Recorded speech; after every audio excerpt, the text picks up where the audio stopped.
Hey there, HorseCenter fans. Matt and I are back with another exciting edition of the show. Matt, we got big news from Del Mar. We got the Haskell. We got the Coaching Club Oaks. It should be a fun show. It should be an interesting one. There was a heck of a lot of stuff happening off the racetrack yesterday. Yeah, and I hear there's a future wager coming this weekend too, Matt. So watch it all right now here on HorseCenter.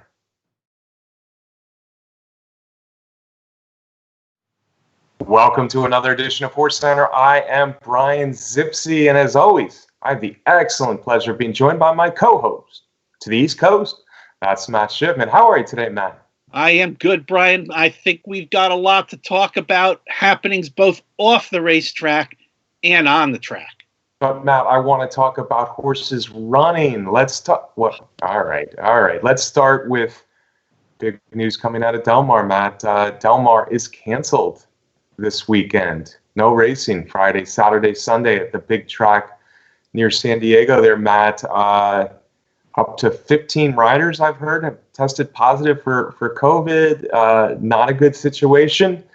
No racing at Del Mar. It is not a good situation, Brian. It's a scary situation, actually. 15 out of the riders' colony of about 25 or 30, I don't know what was going on there for that many riders to come up positive for COVID, but it's a scary situation. No racing this weekend. I don't know. Seems to me awfully optimistic to think there's going to be racing shortly after that. Yeah, we'll see. As of now, Del Mar does plan to resume racing the following week, Matt. Obviously, these jockeys are traveling a lot in big races, and yeah, scary situation, as you say. That's the best way to describe it. Saratoga also came down with a mandate that jockeys basically aren't allowed to travel. Once you're at Saratoga, that's it. If you race at another track, you're not allowed to race at Saratoga. So I think that's a wise decision. Now, as far as Del Mar closing this weekend, of course, we were all set to talk about Maximum Security returning. Last year's champion 3-year-old male, a very impressive winner of the Saudi Cup many months ago. Very interesting to see what Maximum Security looks like in his return. His first race for trainer Bob Baffert. Right now, that race that was scheduled for Saturday, July 18, this Saturday is rescheduled for Saturday, July 25. So hopefully we're talking about racing at Del Mar next weekend, and we're talking about the return of Maximum Security next weekend. Yeah, I think that was a really fascinating race that was coming up. Just to see what happens with Maximum Security. Those Jason Service horses, for the most part, have not been performing well in their first start with other trainers, but this is Maximum Security we're talking about. That's right. So whenever he does come back, whenever the San Diego is run at Del Mar, we look forward to seeing Maximum Security and seeing what he can do again, because we know what kind of horse he was before the scandal of Jason Service. Speaking of scandals, Matt, the new trainer of Maximum Security, of course, is Bob Baffert. And yesterday it was announced that Bob Baffert will serve a 15-day suspension. He's going to appeal, so we don't know when that 15-day suspension will start. But also important news perhaps on the Kentucky Derby points race. His two horses that tested positive for lidocaine on Arkansas Derby Day. One is Charlton, a winner of one division of the Arkansas Derby. The other being Gamine, who only won an allowance race that day, but of course has become one of the most talked about 3-year-old fillies in the country. Both tested positive. They're both disqualified. Neither are undefeated anymore. And Baffert gets suspended, Matt. I think it's the right thing. I know a lot of people see this as a barn mistake and something where it wasn't malicious in its intent to help the horses run better. But I've gotten to the point personally of zero tolerance. Trainers have to be responsible. And we're at this point now because there's just been way too much abuses to thoroughbred horse races and racing over the years. Well, that's the bottom line, Brian, is that ultimately trainers are responsible for the condition that their horses go to the racetrack. And quite frankly, we've been down this road before with Baffert and with other trainers claiming contamination, accidentally prohibited substances ending up in the systems of their horses. I don't know, Brian. I don't know what to believe, but according to an article that I read in the New York Times the other day, this is Bob Baffert's 27th medication violation. 27 kind of makes you wonder, or maybe it doesn't make you wonder anymore either. But anyway, that's the news. Baffert suspended 15 days. Charlatan taken down, disqualified from his Arkansas Derby win, as well as Gamine in that allowance race where she beat Speech at Oak Lawn Park in Arkansas. All right, can we talk horses now, Matt? Can we talk about racing now, Matt? That's what I really want to talk about. Let's go then. All right, you got a big $1 million race in your neck of the woods down there on the Jersey Shore. One of my favorite races of the year, Matt. I look at this seven horse field in the Haskell, and I wonder, and I understand why people are a little bit disappointed top to bottom in this field. But to me, it just looks like a very top-heavy race where you got some very good horses, and then you got some real long shots. Yeah, no question about that. And it's hard to know why what looked like it was maybe going to be a 9-horse field at least, or more, ends up being a 7-horse field these days. It could be stuff with trainers not wanting to ship in and difficulty with jockeys and things like that. So let's relax a little bit, fans, with the criticism of tracks when fields come up a little short, especially these days. Oh, well, people like to complain, Matt, and sometimes I enjoy a good complaint here and there. And the truth is the bottom half of this field is light. But like I said, the top half of this field is pretty darn good. And I want to start with the favorite, the 4-5 morning line favorite. That's Authentic. Authentic has only been beaten by one horse in his career. He's a 2-time graded stakes winner. He's run well every single time. The only time he got beat is by a horse I love in Honor AP in the Santa Anita Derby last time. And Authentic did have a little excuse because he broke sideways out of the gate and lost a little position going into the first turn. Yeah, everything says that Authentic should be the winner of the race. It's Bob Baffert. Baffert's going for his ninth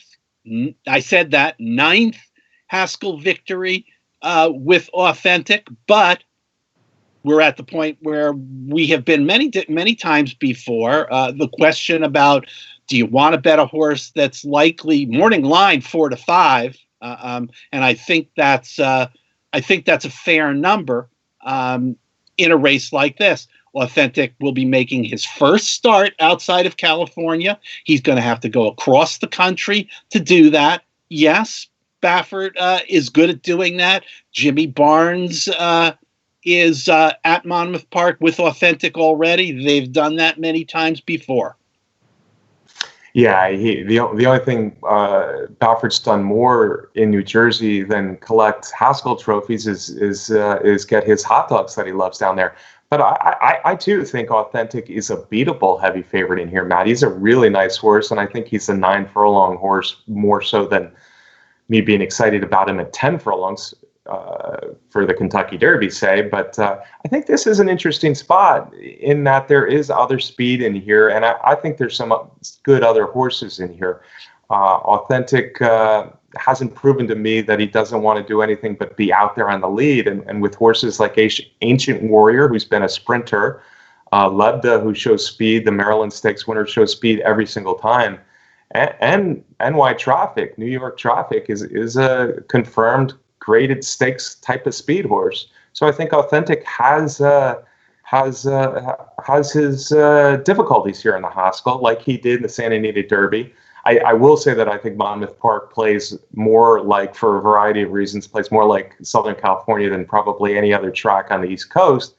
And maybe that's why Baffert's done so well in the Haskell. But at the odds, I certainly want to beat Authentic. And whether they were the same odds, I still might actually like Dr. Post even better than Authentic, Matt. I really like the way Dr. Post has progressed. He's only had 4 races like Authentic, but I tell you what, these 3 races this year, he's just getting better and better for pretty good trainer as well, and Todd Pletcher.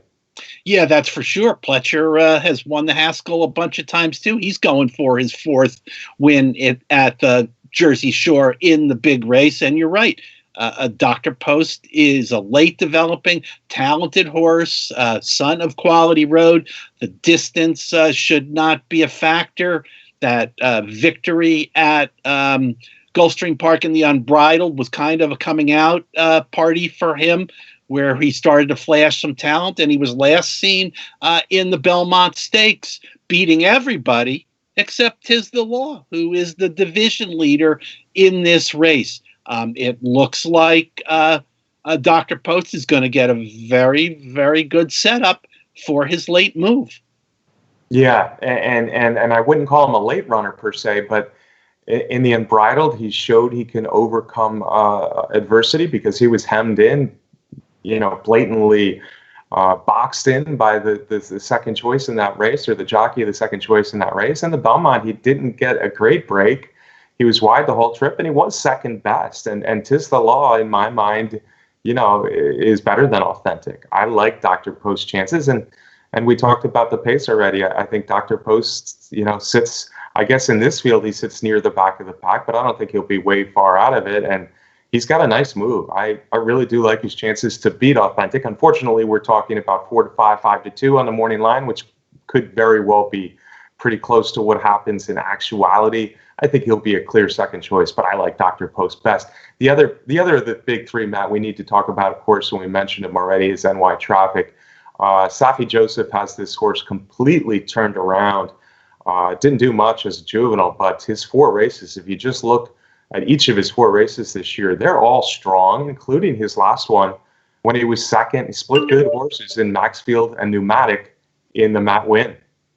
Yeah, he has been nothing but consistent and competitive, as you said, Brian, this year in good races on the Derby Trail. Seconds, thirds in the Matt Win. He had the lead going down the stretch and got run down by a very, very, very good horse in Maxfield. So he's got some talent there. The New York bred has got 70 Derby points already. So like you said, that's an indication that he's got some class.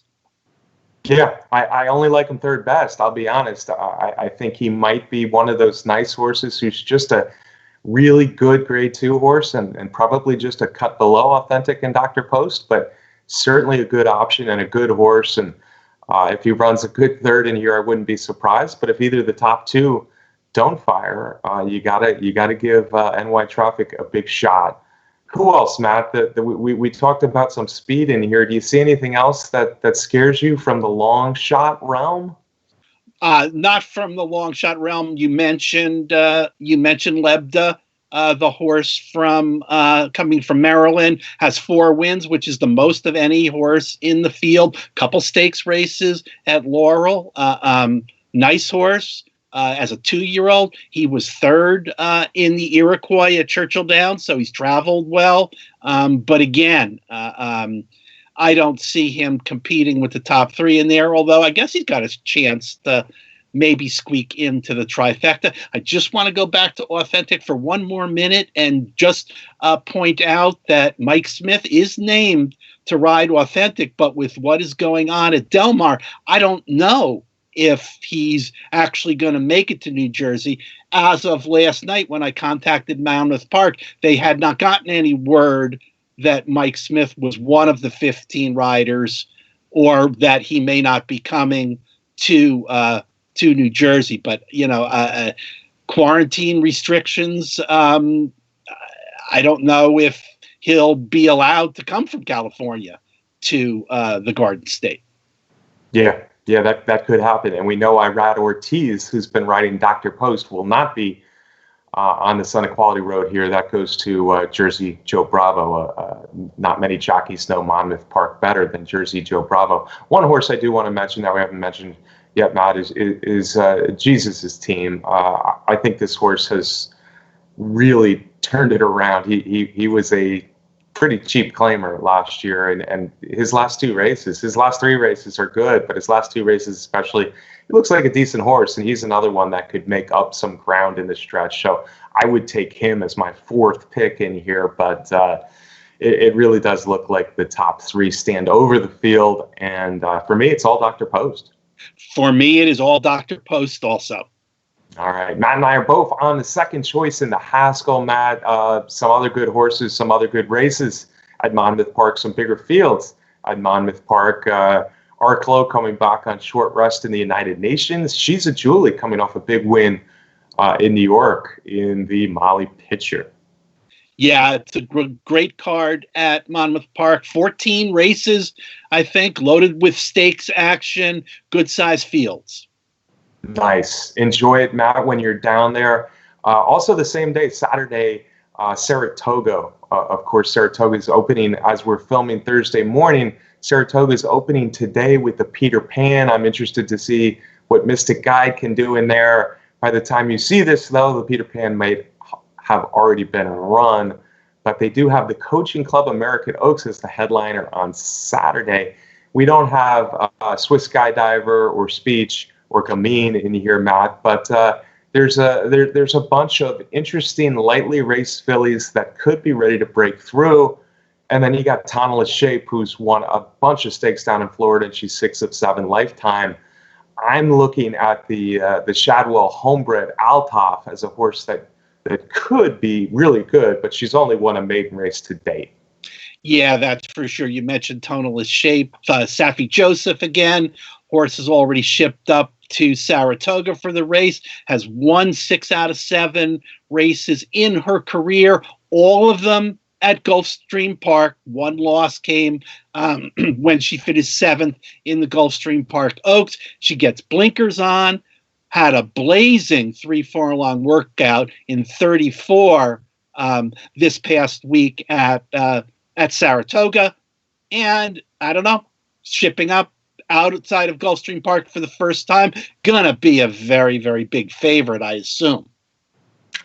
Actually, I don't know. The horse I mentioned, I think will get a lot of money, the Chad Brown filly, because she looks so good coming from way back in a maiden race at Churchill in her second start. So I expect Altaf. There's some serious buzz around Altaf, and I can see why after that maiden win at Churchill. So I think she'll get a bunch of money in the Coaching Club American Oaks.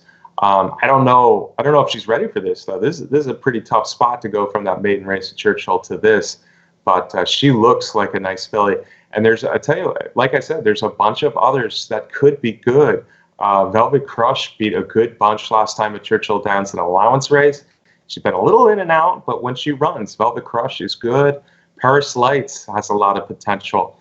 Coming off a couple wins here in Kentucky. And then Baffert's got Crystal Ball coming off a very nice maiden win in California. So the Coaching Club American Oaks, is one of those races where you got to kind of wait and see. I'm not real excited about it as a betting race, but there could be something good, whether it be Altaf or one of the others coming out of this race. Toneless Shape should show a lot of speed with that workout and the blinkers on, though. Yeah, that's for sure. My pick in the race is going to be the number 6 Paris Lights, a daughter of Curlin for Bill Mott, on a two-race winning streak with a maiden special weight and a really nice allowance win at Churchill Downs, where she beat a horse that came back and won also. And she'll be running close to the pace, but I don't think right on it. To me, Toneless Shape's got to go a mile and 1/8 away from Gulfstream Park, worth taking a shot against. Yeah, and if I was betting the Coaching Club American Oaks, I'm not sure. I want to see what the odds are. I'm with you. Paris Lights as a third or fourth choice interests me a little bit in there, too, for trainer Bill Mott. Good call, Matt. All right, before we go, folks, I do want to mention that we do have a Kentucky Derby future wager again this weekend. Seems like we've had a lot of them this year, but I guess the road to the Kentucky Derby is much longer than usual, Matt. And last time we saw Tiz the Law, a pretty clear favorite over Honor AP, but there's been a few things that could change the complexion of this future wager, notably what happened last week in the Bluegrass, And the Los Alamitos Derby winner, Uncle Chuck, is getting some buzz as well. So Art Collector, Uncle Chuck, kind of newer to the Derby future wager. I expect their odds to plummet this week's future wager. Yeah, no doubt. And as always, fans, if you're thinking about wagering in the Kentucky Derby future pool, please wait and do so until Sunday, so you can get to see the results of the Haskell. To me, Brian, it is still a 2-horse race in the Kentucky Derby. 'Tis the law and Honor AP. So if you're looking to do a future wager on either of those, I don't know, you're probably not going to get a price too much better than what you'll get on the track on Kentucky Derby Day in September. And obviously you'll know a lot more in there. There may be some long shots, some of the ones you mentioned, Max Player, name horses that we haven't seen in a while where you could get a decent price. But like you said, it's the 6th one of these on a long and winding road to the Kentucky Derby. Yeah, and I'm with you on the top two. I think 'Tis the Law and Honor AP are the top two, and Art Collector's impressive win, and it was a very good win in the Bluegrass. Art Collector stalked, and I thought the filly was very brave because the filly had to do a lot of the dirty work. Swiss Skydiver ran a good race, but she got short late. Art Collector took over the race and won impressively. He's won impressively at Churchill Downs a couple times, so I think Art Collector deserves mention. I'm not interested in him in the future wager as what I expect to be a second choice. I kind of disagree with you a little bit because I think Honor AP might be a play in here because last time he was 6-1 and he hasn't run since then. And now you got people jumping on Art Collector and maybe Uncle Chuck. So I think Honor AP, if he's even more than 6-1, I think that interests me. He's going to run in the Shared Belief at the beginning of August out at Del Mar for trainer John Sheriffs.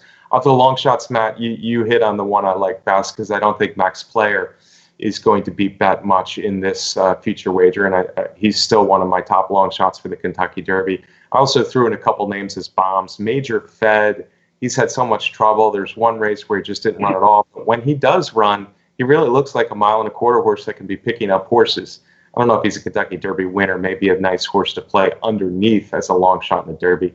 The other one is Mystic Guide, but you got the future wager coming this weekend. You got the Peter Pan coming tonight. So if Mystic Guide runs like I hope he does in the Peter Pan, his odds are going to plummet. So he no longer becomes a good play. And I like when people bet early in the Kentucky Derby future wager amount so I can see what I'm betting Sunday afternoon. But you're right. The better strategy is to wait until Sunday to see what these horses do and to see what the odds look like a little bit. But hey, jump in if you want to. There's always some interesting things. My first future wager was Spices Nice with horses like Honor AP and Enforceable early on. And Spices Nice came back with a very nice allowance win.